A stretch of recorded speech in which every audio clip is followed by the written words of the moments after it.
Grazzi li erġajtu inaqqattu magħna għal dan ir-raba webinar mill-serje tal-Connect to Learning, raba serje li fukat fuq Restorative Practices. Illum fil-webinar tal-lum se jkun ovvjament l-aħħar wieħed li nikkonkludu dis-serje u għandna lil Katinka bħala mistiedna magħna fejn il-title tal-webinar tagħha li jibni ovvjament fuq il-webinars li kellna fil-ġimgħa ta' qabel huwa entitled How and When to Use Restorative Practice. Importanti ngħidilkom illi kif għamilna qabel, kif Katinka tagħmel preżentazzjoni tagħha se nixxerja l-Google Form jiena biex ovvjament intom tkunu tistgħu timlew il-form u ovvjament tirrispondu domandi li ħanpoġġulkom u wkoll tkunu eligibbli għal ċertifikat ftakru li min attenda 2 mill-4 sessions u intitolat għal ċertifikat li se nagħtu. Li nista' nagħmel issa huwa li se naqra ftit biografija qasira ħafna ta' Katinka biex ovvjament Katinka tieħu overu tmur għall-preżentazzjoni. Mela, bħalma nagħmlu s-soltu il-preżentazzjoni tal-mistieden tagħna hija bl-Ingliż, se naqra bl-Ingliż. So, Katinka began working as a design and technology teacher before pursuing a master's in SEBD. Transitioning into counseling, she joined the anti-bullying team and established her private practice.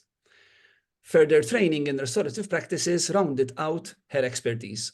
Today, she integrates education, counseling, and restorative principles to foster inclusive, supportive environments for students who thrive.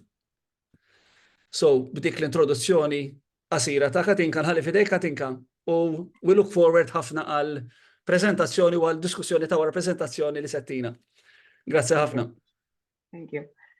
Mela, għanamil da' xej share tal-screen tiegħi.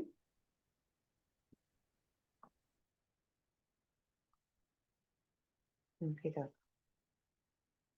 Kolla sew, jidirek? Yes, Katinka, very good. Mela, good afternoon everyone. Mela, jibqalma għalkom James, jina Katinka, naħdem ma' anti-bullying team. U restorative practice dejjem kienet xi ħaġa li xtaqna kemm jista' jkun nintroduċu fl-iskejjel għax kemmilna li rajnih in action meta konna qed nivviżitjaw xi skejjel barra minn Malta, innotajna kemm fil-verità hija xi ħaġa sempliċi u applikabbli f'kull skola li teżisti fil-verità. U dan fejn notajna li ħasra l-iskejjel tagħna l-iskola li naħdu fiha xi kultant ninnotaw li jkun hemm dejjem in-nuqqas li ma jkunx hemm dik il-communal feeling, ma jkunx hemm dik il-ownership tal-iskola. Forsi fi żmienna naħseb meta konna żgħar kien ikun hemm dik il-ħaġa ċertu kuburija li inti parti minn din l-iskola, kien hemm dik il-family feeling to a certain extent, għax kienu iżgħar ovvjament, allura it makes it a bit easier li tkun taf il-kulħadd. U parti minn raġuni għal xiex ukoll qed naraw li restorative practice tgħin ħafna kieku f'dawn l-iskejjel huwa li l-iskejjel tagħna tal-lum huwa li ovvjament minħabba li kibru ħafna qisna tlifna daqsxejn il-connection with one another. Allura dak huwa fejn li bdejna naraw li ara li kieku aħna nbidlu daqsxejn il-mod kif nirrelataw ma' xulxin, kieku noħolqu daqsxejn iktar dik il-ownership tal-iskola, jkollna daqsxejn iktar relationship aħjar ma' kulħadd. Fejn it-teachers ma jibqgħux just teachers jiġu jagħmlu lesson u daqshekk u l-istudenti huma just yet another number. Għax fil-verità ninnotaw xogħolna kuljum illi fil-verità the best classrooms that fare best in terms of relationships and behavior and learning and academics are the classes that they feel that they belong and they have a good relationship with the teachers. Fil-verità ħadd induna dejjem illi il-klassijiet that they're most well behaved is when they have a very good relationship with the teachers and they know where they're at. Ma jfissirx tkun ħbieb ta' tfal ovvjament għax inti at the end of the day you are the teacher, but there's that fair but very firm way of being with the students where they know where they're at with you. U hekk edna li ara this is basing on the principles of restorative practice fejn we're looking at, okay, so how can we foster that relationship between the students and the teachers? And not only, because today we're going to be talking about outside of the school as well. So l-idea hija li tista' tiġa smajtu teorija ta' kif restorative practice came to be. So let's just look at the more practical side of things, and we'll see from where we go over there. And for verità, how restorative practice doesn't necessarily need to be just in the school. It can be actually everywhere we are in reality. So in accordance to being a restorative practitioner, I would like to go through a very quick round, a round robin, as always, which is a check-in. That is the basis of every circle. And since we are in this circle, you've probably gone through this already if this is not your first time in the session, where we're going to basically go through a very quick check-in with each one of you. So I'm going to be calling out the names one by one. And what I would like you to do is just give me your number from 1 to 10. And this is going to be your energy level, meaning 1 is that I am so tired, I could literally sleep right now. And 10 being, I am so energetic, I can literally run a marathon if I had to. And what I'd like you to do as a question for the check-in is, if you had to choose one of the 4 seasons, which one would it be? So if I had to start from myself, I am feeling at an 8 because I'm super excited to be doing this right now. And if I had to choose a season, it would probably be spring. So this is my favorite season right now.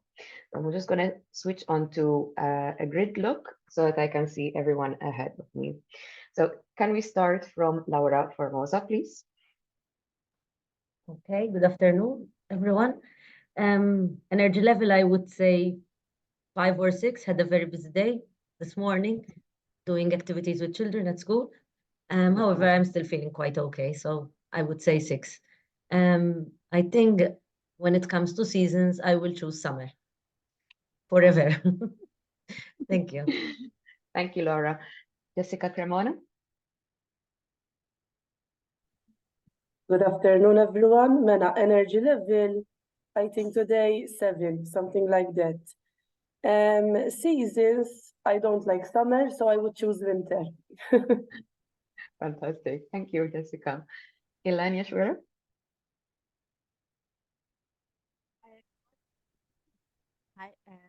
Energy levels, I would say 5.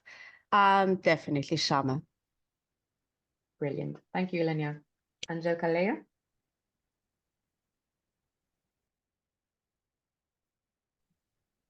Hi, my energy level is 7, and my favorite season is spring. Fantastic. Thank you, Angela. Ilenia Camilleri, please. My energy level is 7, and my favorite season is definitely summer. I love hot and sunny days. A long summer, right? Thank you, Ilenia.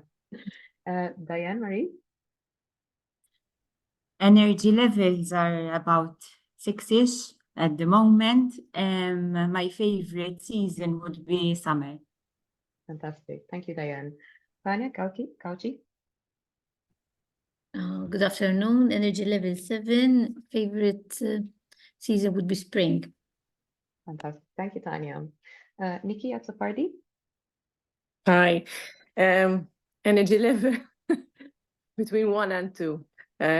I was away and I flew in very early this morning, so I'm very, very tired. Yeah. And my favorite is spring, summer, like somewhere in between there. That's I love summer, it's my favorite season. So spring gives me that excitement that summer soon is around the corner. The pre-summer, right? Thank you, Nikki. Marisa Zami? Energy level 6 and favorite season spring. Fantastic. Thank you. And Annalise Camilleri? Hello. L-energy level tiegħi bħalissa hija 7. Inħobb ix-xitwa għax idejjaqni isħana u dlik u l-hay fever. Allura x-xitwa tagħtini iktar dik il-boost, dik l-enerġija biex nagħmel xogħol iktar aħjar jiena. Gives you a bit of a break, right? Thank you very much. Thank you. So we have Maria Antonia, please.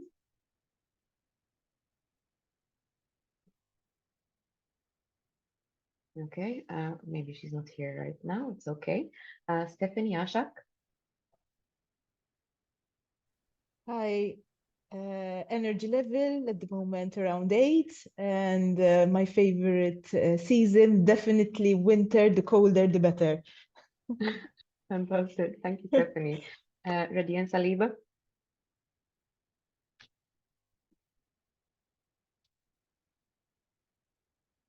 Okay, so let us move to James. Mela, energy level naħseb bħalissa 7. My favorite season is spring. Fantastic. Thank you, James. So this is basically just a reminder of how a simple check-in is done. So you are approximately how much there would be in a very small classroom, but even if there is 20, 25 students, it doesn't need to take more than, say, 5, 6, maybe 7 minutes to do a really quick 1 to 10, how your energy level is, and a very simple question just to get the day started. And that is how we do a very simple check-in. So let's move on to what to expect today. So what we are aiming at today is, since we're doing the practical side of things, that first of all, you will know the different types of circles. And we're going to be looking at the proactive side of things and the reactive side of things. Then we'd move on to restorative conversations, the restorative meetings, and finally, we'll end the day with some case studies, which are real life situations that we can see how we can use what we have learned so far and how we can actually put it into practice in these situations. Now, obviously here, I'm going to put a bit of a disclaimer. There's a lot more to restorative practice if we really have to go into it really deeply. These are going to be some of the very most basic methods and practices that you can use that are aimed at mostly for you guys, especially if you're working in schools, that you can use on a daily basis.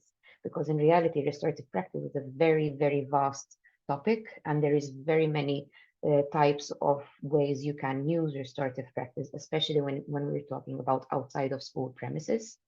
So let's just focus a little bit on the most basic ways on how we can use restorative practice and the way you can then apply them in your work. So why RP? This is probably a bit of a repetition on what my colleagues Mariana and Joe have spoken about in the previous lectures, but the main aim behind RP is that we are working on relationships. Every community you make part of is actually a form of relationship, whether they are friends, their colleagues, acquaintances, just another member of the community that you've probably just seen and you don't really know their name, but there's still a form of relationship that we have with the people and the way we interact with them. So the basis of RP is that we are aiming at working as a community, and we're aiming at making sure that we take care of one another. Because I am a firm believer on the idea that once we used to work with, it takes a village to raise a child. So especially if we're working with children, it's going to be the basis of what we want to be doing, that listen, it takes more than just the parents to raise this child, to take care of this child. And it takes more than just the one person to take care of another person. And as we always say, that no one can really be an individual on their own. They all need some kind of a relationship with one another, with another person, be it a friend or a loved one or a family member. There needs to be that someone where we can create some form of a connection for us to feel better and to live better. So the idea is that, okay, RP can actually be used in every situation where we have some form of a relationship with another person. So this can also be literally going to, say, you've got your home life, maybe you've got your children at home, you've got teenagers, young children, or you have your partner, maybe you're living with your parents, or you are living with another friend. Maybe you're at an extended family gathering, for example, with your friend group, work. It can also be the building that you live in, that you've got your different neighbors that you're meeting every once in a while in the corridor, and maybe there's sometimes disputes and maybe you need to talk about certain things. And these are all the places where we actually have relationships. We might be part of a club, or we might be part of a part-time job, or we might be in a corporate society, corporate office. It doesn't matter where we are all connected with one another somehow, and we all affect one another somehow or another through the behavior that we do. And that is why there is always that need for a certain level of empathy when we are working with one another, because in reality, if we do not have the empathy, we cannot be kind of thinking ahead of how my behavior can be affecting another person's behavior. Something as simple as, I'm going to say something very ridiculous. If I go to the gym, for example, and I don't wipe after me when using the machine, somebody else is going to find it all sweaty and is going to be very annoyed about it because they have to go and go through the whole cleaning up of it. So it's about lifting the responsibility of myself that, listen, I have done this and I have to take care of the property around me as well. Because if I don't do that, somebody else is going to be affected negatively by me being careless. And it goes with everything, really. It's by putting things into place and throwing the rubbish into the rubbish bin. It's these little things that, without us knowing it, every day, by doing the right thing, we're kind of avoiding affecting negatively someone else in our life that might be coming, either living with us or coming after us to the place or sharing the place with us. So that is where RP is actually a key on forming a better community wherever you are. So this is where we're going to go into then. Okay, so we've got the circles, the restorative conversations, and the restorative meetings, because every single one of them is going to be used in a different way. Now, this is where we're going to be thinking a little bit, where we're going to be using some reflexivity today in the work that we're going to be talking about. Because what we want to do is we're going to differentiate. Are we going to be building a community, or are we going to be reacting to something? Because that is where the proactive circles and the reactive circles, or the conversations and meetings, are going to take place. And that is as simple as that, where we notice that if we are aiming at building a community, so we are, for example, team building or just getting to know each other, that is where we're going to be using simple circles. Like, for example, the check-in we did just a few moments ago. However, if we're going to be reacting to a situation where, for example, there was someone who got bothered about something, or someone was hurt, or somebody's feelings was not taken into account, that is where it's a reaction. So we're going to be repairing the harm done by seeing about how the relationship in the situation has been affected, who has affected this relationship, and how we can fix it. Because that is the aim of restorative practice, the crux of it, always repairing relationships. And part of it as well is knowing the difference when we use circles or when we use conversations or meetings is based on how many people are involved, because it's going to be different from between one and the other, because we cannot really have a restorative conversation or a meeting when you have a really big group, for example. In that case, we would use circles, or else it would be difficult to use a circle if it's just 2 or 3 people involved, because it wouldn't really be a circle in that case. It would just be a funny triangle in that case. So let's just begin. So the idea is, since we're talking about building communities and building relationships, the use of circles. For now, we're going to talk about a little bit being in a school. So 80% of the circles used need to be community building. So for example, imagine it's your new scholastic year, next year, for example, and you want to start using restorative practice. The best way of starting off the year would be to implement a check-in and a check-out system in class. This is especially easy if you're in your primary in a primary school, because you actually have the same class in front of you always.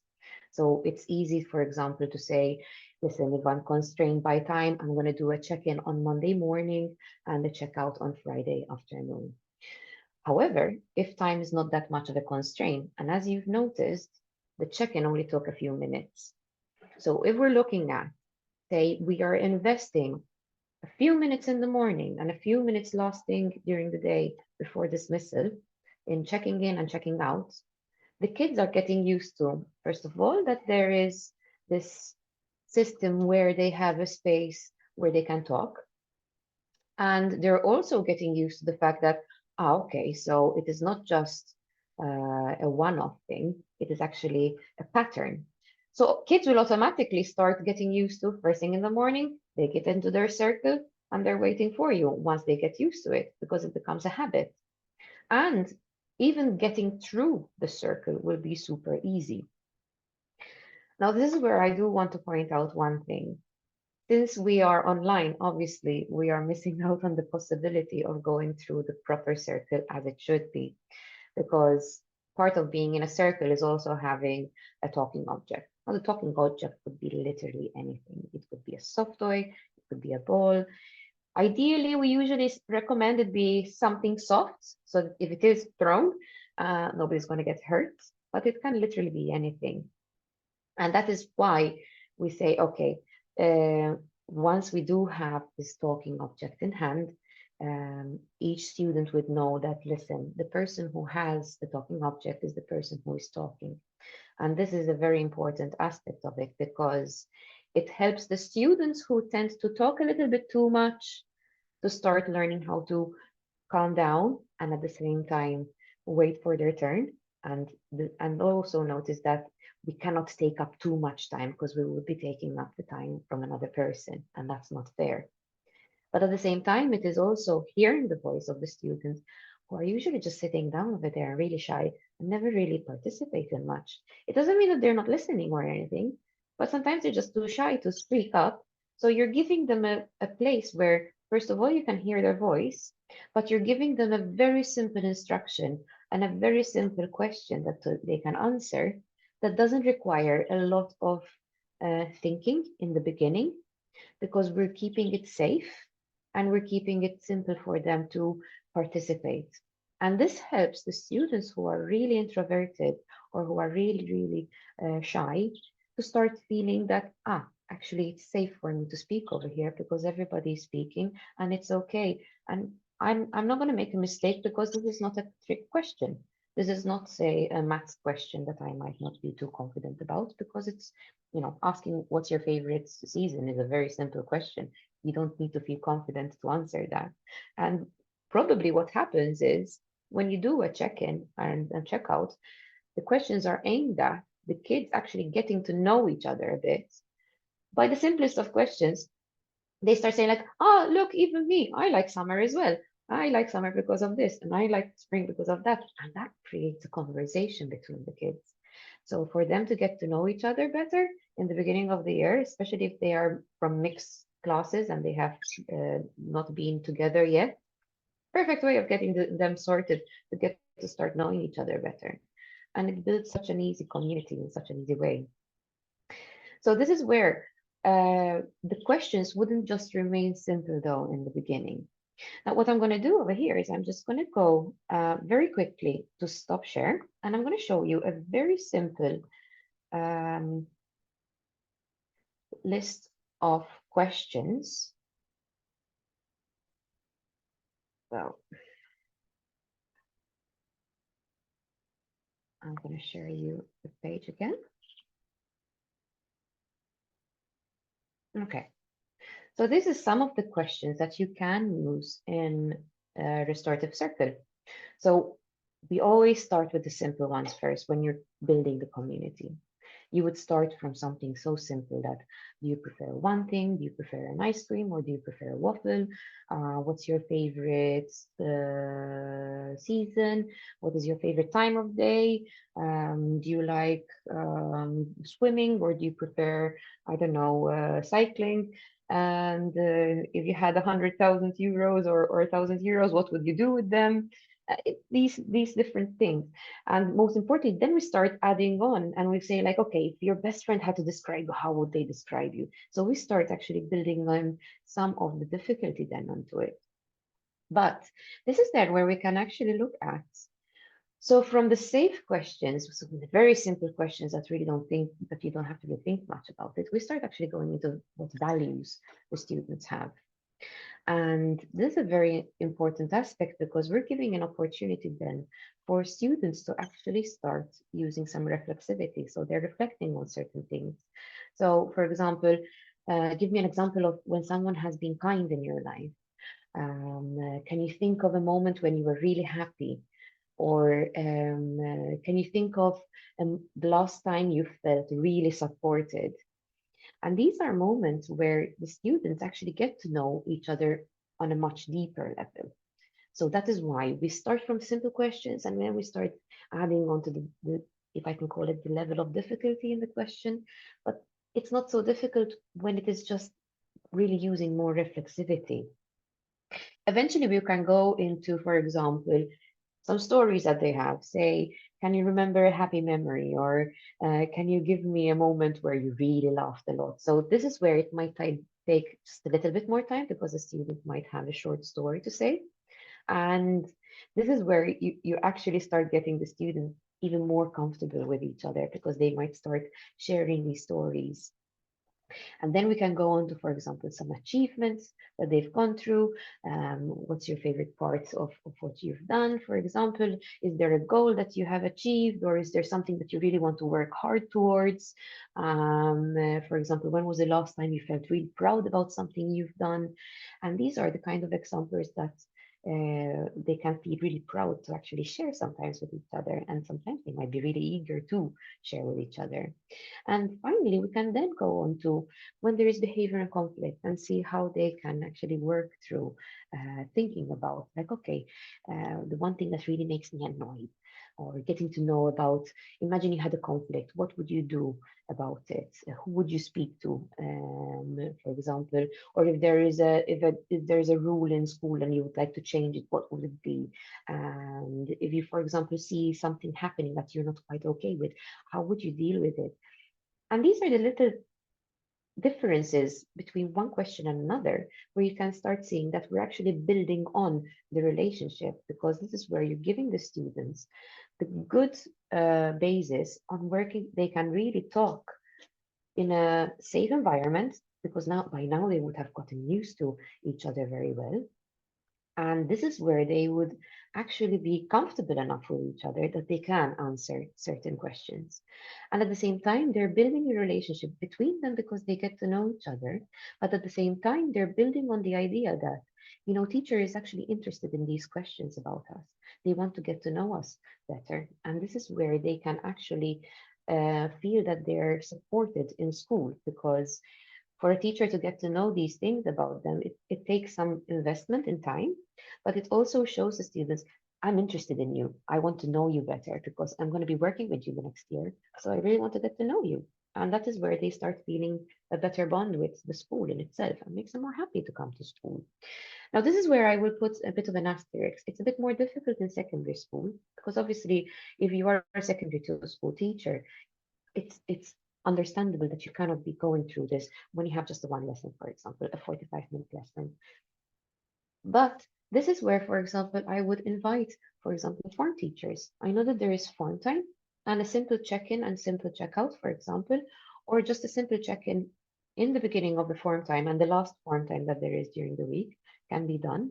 Or else it can also be, if you agree between teachers, for example, so the first lesson on a Monday, as I said, or the last lesson during the day, or last lesson on Fridays.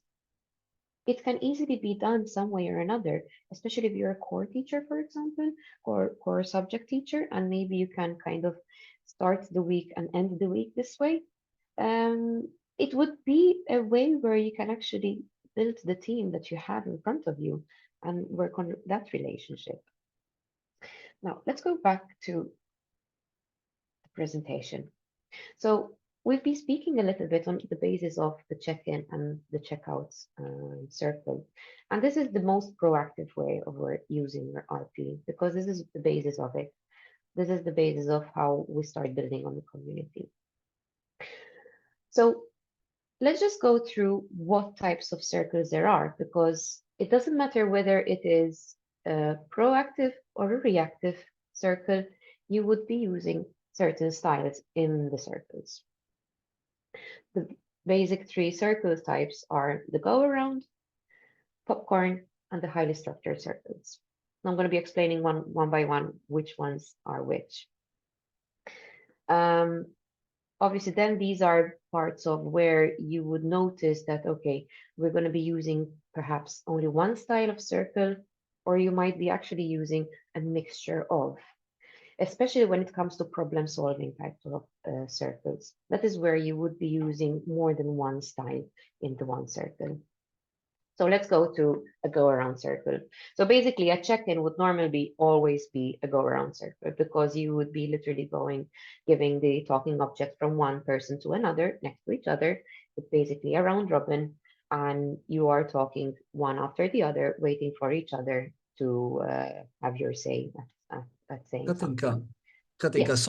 sorry to intervene. We're not seeing the presentation now. We're still seeing the document. Okie dokie. Let me All just right. do. That's okay. Thank you. Let me just reopen it. There we go. Okie dokie. Is this better? Yes, thank you. Brilliant. So as I was saying, the go around is the most basic way. So you're going around the circle, one after the other, talking object going from one person to another, and you all have your own go in this case. Now, this is where I'm going to be putting one asterisk to it. It's always okay to remind the students that they have a right to pass if they want to pass.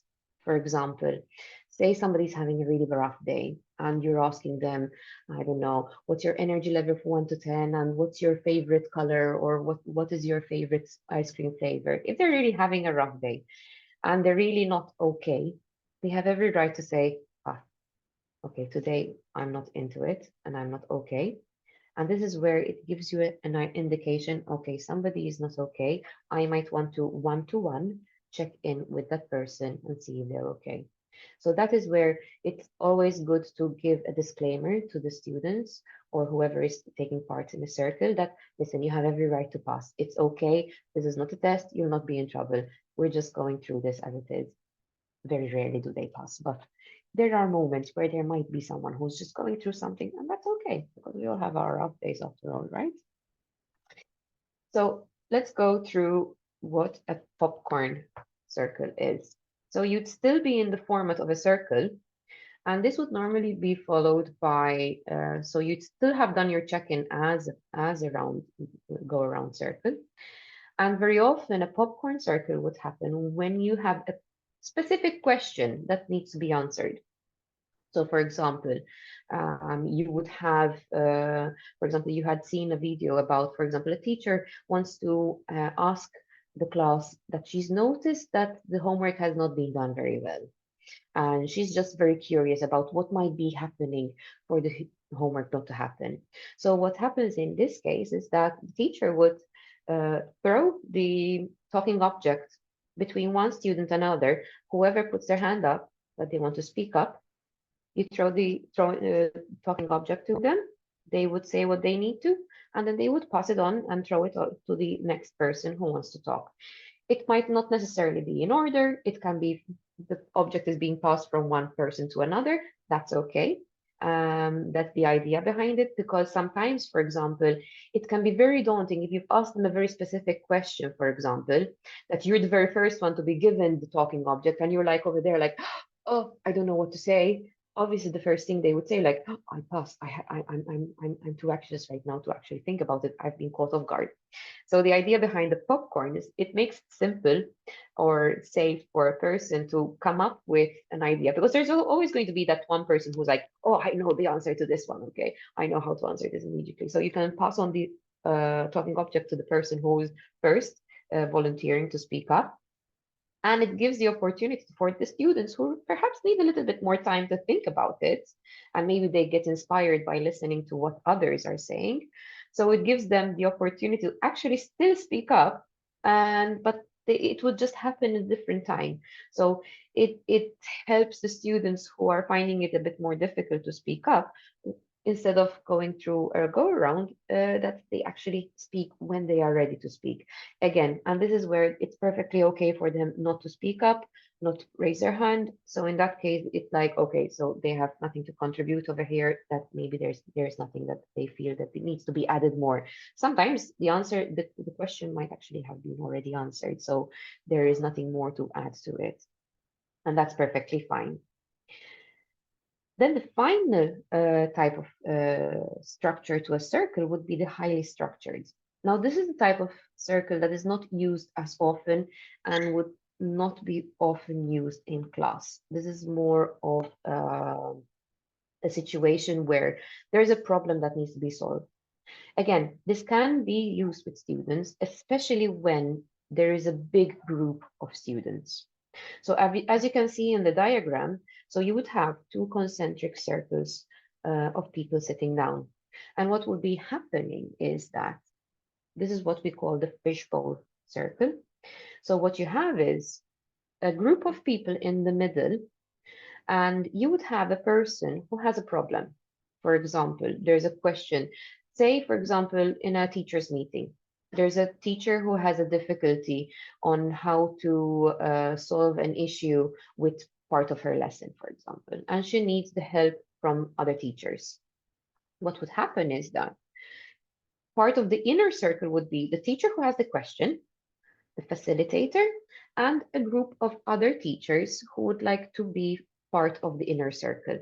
So they would be the first people who would be asking questions for clarification after listening to the problem. They would be ones who be offering up some solutions that can be used. And very often what is done is when they're offering up solutions, they would be using the sentence, can you try using this? Or have you tried blah, blah, blah, for example. So this is where the teacher who has the problem, for example, in that case, she would be taking note of all the questions and the suggestions being made. And that is where they would take up the solutions. The outer circle is not there just to observe. They have an opportunity should they want to contribute to the inner circle. Normally, we would leave one empty chair that one by one they can go into the circle, should you have enough time, that they can also contribute to it. And that is where there would then be this sharing of good practices or good ideas on how to solve this one problem. Now, as you can see, it is a little bit of a more structured and a little bit more limited situation where it would be focusing on the one person who really needs some help. So that is why we say, okay, it's not used really that much in a classroom setting, because very often an issue that comes up in a class would normally be affecting a very big group. So that is why a normal circle, a go around, and the popcorn circle would be used in that case. However, I would highly recommend, should you want to see some videos or see it in action, the fishbowl is actually a very interesting way of dealing with issues that a person might have, and probably would be a fantastic way on how teachers within teachers' meetings, or else people in for example, office work or community work, where they are working with a large group of people and they're dealing with issues coming up along the way, and they might be able to use such a structure in that case. Now, as opposed to circles, and this is where we're talking now the difference in the amount of people. We use circles when we have a group. However, when we're talking about conversations and meetings, this is where we change things a little bit. And we change things basically because we use a format between restorative conversations and meetings, which are very similar, but they have the difference in structure, where the conversation is a more relaxed type of situation, where the meeting is then a more structured environment. But the basis of every restorative conversation and meeting is obviously the restorative questions, which I'm going to remind you about. So we're going through what happened, what were you thinking at the time, what have you thought about since, who has been affected by what has been done and in what way, and what do you think needs to be done to repair the harm done. So this is where those questions are going to be the basis of every conversation and every restorative meeting. So let's just start from the basics. the very basic conversation is a simple conversation, a quick chat you can have with any student. Say you're going through corridor supervision, or you're just going between one class and another, and maybe you see someone who's upset, or maybe there was a bit of a fight happening, or there was a conflict, or maybe a student just comes to ask you that, listen, miss, can I talk to you because something is going on? And you can go through the 5 questions with the student, and it helps the student, first of all, focus on what is being asked. So it actually makes the conversation more efficient because, as you might know, sometimes students tend to start talking and then they start going into in a different tangent about this and what happened and whatnot. But this is giving them an opportunity. Okay, let's go through what's going on and let's see if we can find a solution to it. Because this is where we would normally use this, especially if we don't have much time. So a quick chat in the corridor just to get everything sorted, or the student came very quickly to ask you something after a lesson or before a lesson starts. So obviously you won't have the time to sit down and actually have a long conversation with the person. So this is where using the 5 questions and having a quick chat, an informal chat with the student, can help start giving them an idea of, okay, let's see how we can start solving this issue that you have. And let's see if there's something I can do more to it. And very often, following a quick restorative conversation might actually come what we then call the restorative meeting, because the restorative meeting is a much more formal type of restorative conversation of sorts. Now, the idea here is that a restorative conversation and a restorative meeting can be done anywhere, as long as there is a person who needs to talk because something happened, a harm has been done, and we have identified, for example, a harm doer. And that is where we can start working on repairing the harm done. Very often, this is something you can do in schools. It can be done at the office. It can be worked on at a club. It can be at a, I don't know, maybe at a sports event that you're in. Maybe you're in a committee of sorts. Maybe you're part of a community work where there is even the church club, for example. This is where you can use restorative conversations and meetings anywhere, really. So the idea is that since it is a more formal, the people would actually be invited in for the conversation first. So you would start off by talking to each person, the victim and the harm doer, one-to-one, to get to know what is happening. You might have to ask a few more questions for clarification, for example. So you'd still go through the 5 questions, but if you need the person to be a bit more clear about something, say, for example, they're still talking about what happened and you're not sure about something, it's perfectly okay to add in some questions like, okay, can you expand a little bit on that situation? Can you explain it a bit better for me so that I can understand it better? And that is where you would get to know exactly what's going on from both sides of the situation, of the conflict. Now, this is where eventually we're aiming at getting the 2 people together. But the very most important thing over here is that you cannot have a restorative meeting or a restorative conversation between the victim and the harm doer unless they're both okay with it. They have to consent to it, because we do not want to be causing more harm. Now, sometimes some harm that has been caused can be very, very, very big. So it has affected the person so much that they really don't want to meet up with the person. Now, this is going back to why restorative practices has been made, because it started off from restorative justice, where we had the victim perpetrator conversations happening, and we had mediation happening. And very often that is where there was an opportunity for the harm doer to meet the victim, and the victim had an opportunity to speak up in front of the person who harmed them to start resolving the hurt that has been done. And that way they can actually talk to the person who has harmed them and ask them, like, what happened? What were you thinking? this is how I felt about it, and this is what I feel needs to be done, but what are you going to do to fix the harm done? So that is why it has evolved then into restorative practices that we use in schools, because we're basically still using the fact that, for example, imagine two students, one student has been bullying the other.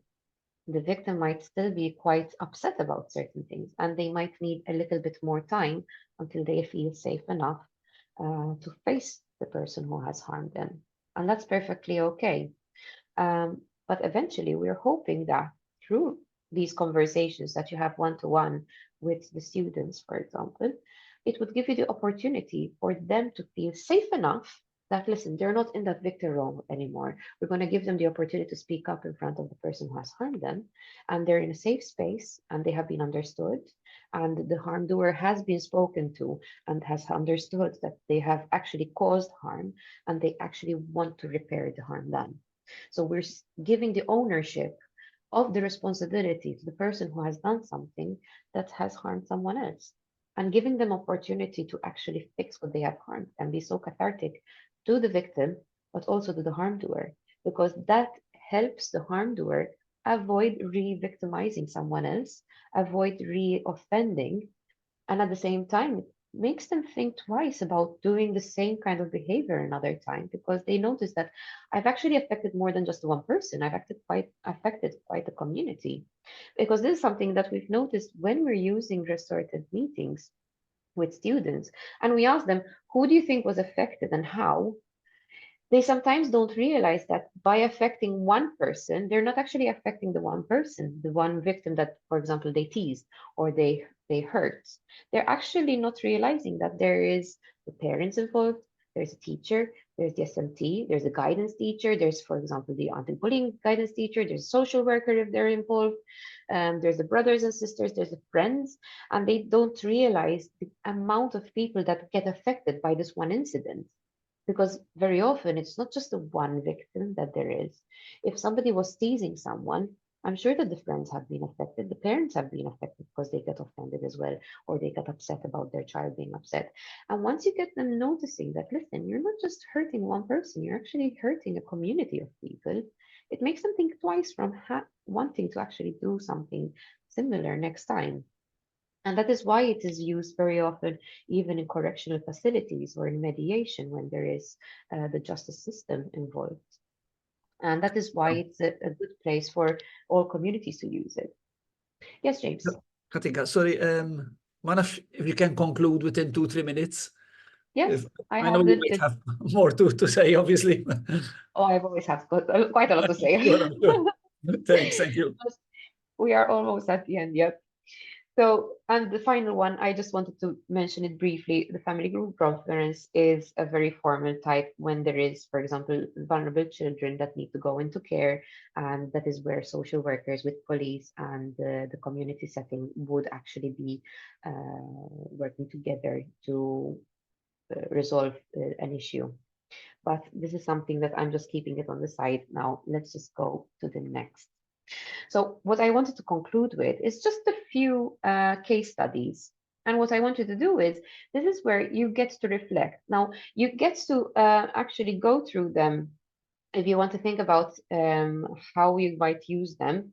So I'm going to be reading 4 case studies. And I just want you to reflect. And in the final questions at the end, you can think about how you can actually use either circles or restorative meetings in the different scenarios, because these are not just in school. So we'll just go to case 1, for example. And this is where there is. So Timmy is a 10-year-old boy who likes hanging out to chit chat with his friends during lunch break. At the same time, there is Bob, and he's part of the same group. But Bob is quite the joker in the group, and he finds it very entertaining to do practical jokes.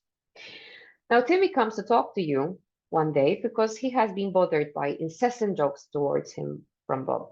He mentions how Bob has always been pulling Timmy's longer curly hair and making fun of him. Bob has gone to the far extent of actually snipping off a part of the hair from Timmy, and Timmy got extremely upset about this. Now, Timmy comes to you to ask for help.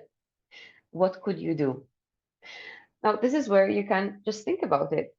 following everything we've spoken about, this is where restorative practice can come. How many people are involved? Would you go through a circle, or would you use a conversation over here, a restorative meeting? Another case study where restorative practice can be used. So you are one of the tenants in a block of apartments. There has been complaints about how sometimes things are left in the common area, such as big boxes that need to go for recycling. These boxes take up a part of the already small corridor, and some people are finding it difficult to get to the lift with their bags or their groceries. You have also noticed this happen a few times and saw more than one of the neighbors actually leave the boxes there. You also noticed that one of the neighbors coming in one day actually almost tripped or actually tripped in some of the boxes because they were in the way while she was carrying some of the packets of water. So how do you think can restorative interventions take place over here? Can the building society, the buildings group actually get involved in this situation? So think about it. Restorative practice can be used. Would it be a circle? How many people are involved? Or would it be a restorative meeting? Case 3. So you have organized a live-in with a group of students from various classes. Some of them know each other, but quite a lot don't really know each other that well. They're just acquaintances. Some of them know of each other, but that's about it. So you want to start the weekend on a good note, and you want students actually to get to know each other, and you're getting a team building getting on. So you want everyone sorted, and you actually want to go through some of the ground rules, and you want to talk to the students the agenda of the weekend. How would you use restorative interventions over here? Would it be a circle, or do you think it would be more of a meeting? Think about it. It's always the number of people that you have involved. Are you community building, or are you resolving an issue? And finally, just a final case study over here before time ends. So you work as an HR at an office made of 20 persons. Now we're talking about a very small office in this case, but some of them are very big. You have a communal kitchen where most of the office goes to get some coffee.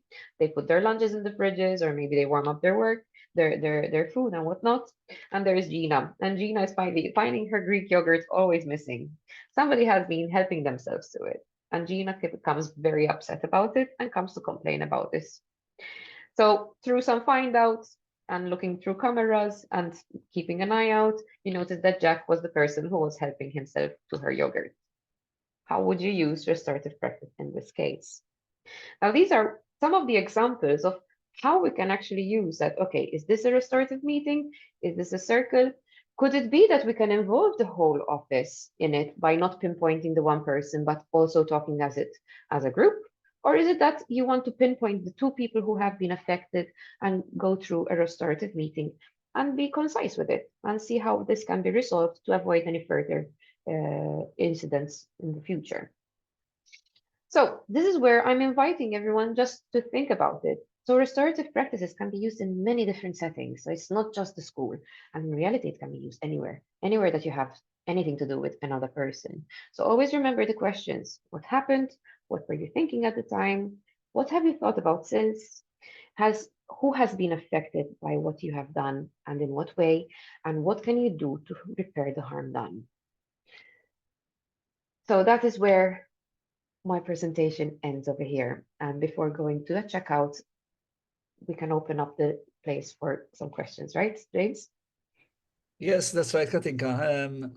Thank you very much. Naħseb tajt presentation vera interessanti u naħseb żgur kellek ħafna aktar xi tajt, partikolarment fuq daw il-case studies li vera interessanti. Speċi tkun diskussjoni interessanti nkunu nafu li approach għandek tieħu f'sitwazzjoni differenti.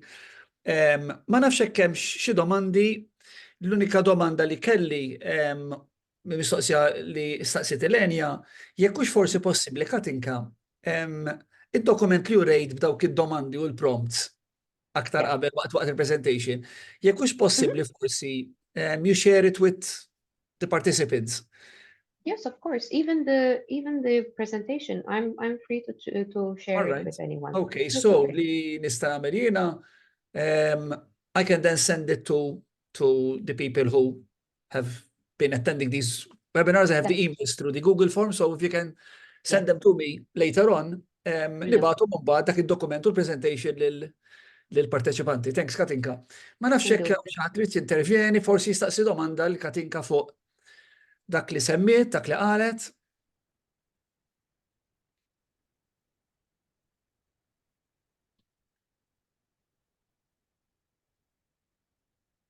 Ma nafx Katinka jekk tixtieqx forsi jidher li m'hawnx domandi. Ma nafx taqbad xi case minnhom, jien rajthom interessanti ħafna. Maybe taf kif tejna nifhmu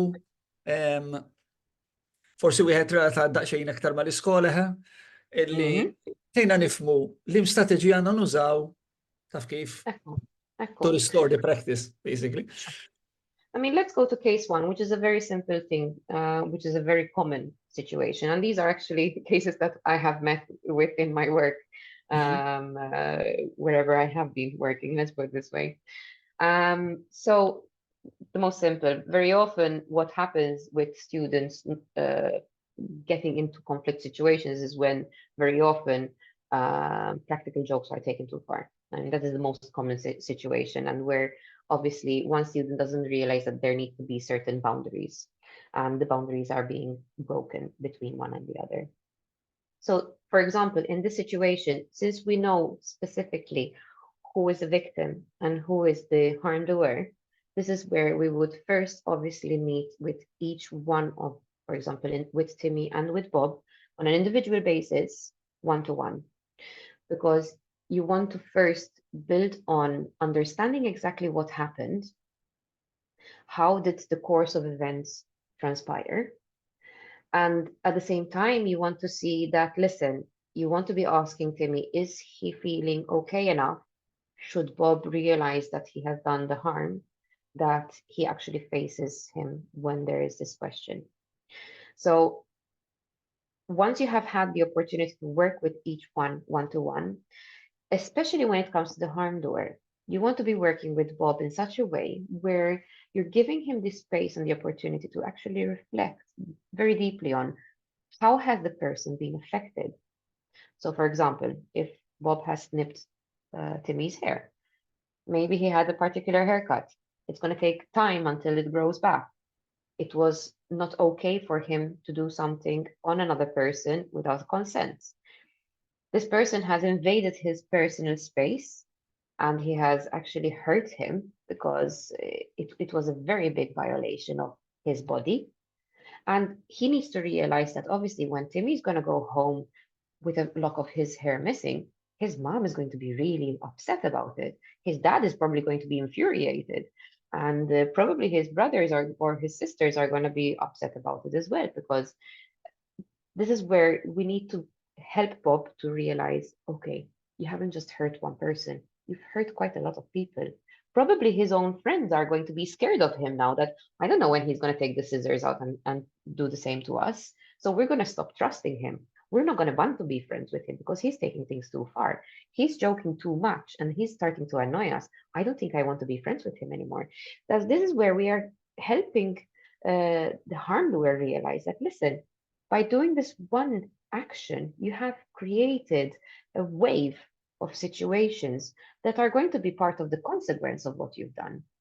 What we like to always tell students that, listen, every action has a reaction. That's basic physics. So what we're talking about here is that every action you do is going to have either a positive outcome or a less positive outcome. And unfortunately, this is where students need to start being very, very aware of the responsibility that they hold in keeping the relationships that they have. By sometimes not realizing that, listen, one action can actually start harming the whole group that you're in, might actually be the start of losing your friends from something so simple and so silly. So this is why we work one-to-one with the harm doer over here. Now, this is where you can actually have an option of two ways of dealing with it after the one-to-one sessions, obviously. You can either have a restorative meeting where you invite both victim and harm doer on their own, and they talk to each other, and that is where they would then resolve the issue between them. However, if we notice that it was actually a group of friends, and we notice that, listen, some of them, as we're saying, that maybe the others are are not trusting Bob that much, or they're not too happy about him being like that. Maybe we might notice that, okay, maybe this requires a bit of a community kind of meeting. So, for example, we would invite some of the friends of Timmy as supporters to be included in the meeting, and some of the supporters for Bob, so that Bob doesn't feel like he's alone. It can be either some of his friends, it can be a teacher, it can be a parent, it can be anyone who can be on the side of Bob, so he doesn't feel like he's on his own either, because we don't want to we don't want to make a person feel isolated, because at the end of the day, the aim behind restorative practice is for students to feel supported. So that is why we can actually help then the group of friends feel like, listen, Bob is actually taking ownership and he is feeling responsible of what he has done. He has said sorry to Timmy, and Timmy has been very okay and accepted his apology. And at the same time, Bob is trying to do better and he has promised to do better. So we're going to give him another chance. And that is perfectly fine, because that is where then we're helping the rest of the group actually fix the team building, so to speak, between them through this one incident that was technically between two people, but actually affected the whole group over there. It can also be just inviting the parents to be part of the meeting as well. So that is where, for example, sometimes parents might get very agitated, and they do get very agitated in all situations. So we invite them to be part of that, listen, this is a situation happening between children, and we're allowing the children to be responsible enough to work towards it together. And that is where we then kind of aim at helping the parents notice that, listen, we're giving the responsibility to the children, and the parents don't need to be involved more than that. They're just there to give the support to these students and help them be better people next time. Katinka, if I may add, minn kif qed nifhimha jiena wkoll qisu through restorative practice, we're actually not putting pressure jew impoġġu l dak li jkun daru mal-ħajt, fis-sens what we're not happy with is the practice, not the person. So that kind of practice, whether għamela Bob u għamela Tom jew Mary, we're not happy with it. Issa f'dal każ ovvjament inkellmu l-Boba xu għamela, ma we're actually criticizing the practice ta' bħal meta naħdmu mat-teachers. Jekk il-prattika tiegħna mhux it-teacher hija qed tagħmel xi ħaġa, imma il-prattika partikolari li probabbli għamluha oħrajn. Jiġifieri naħseb li has to be highlighted u x'hekk. The basis of it is just realizing that, listen, we're just humans and we make mistakes.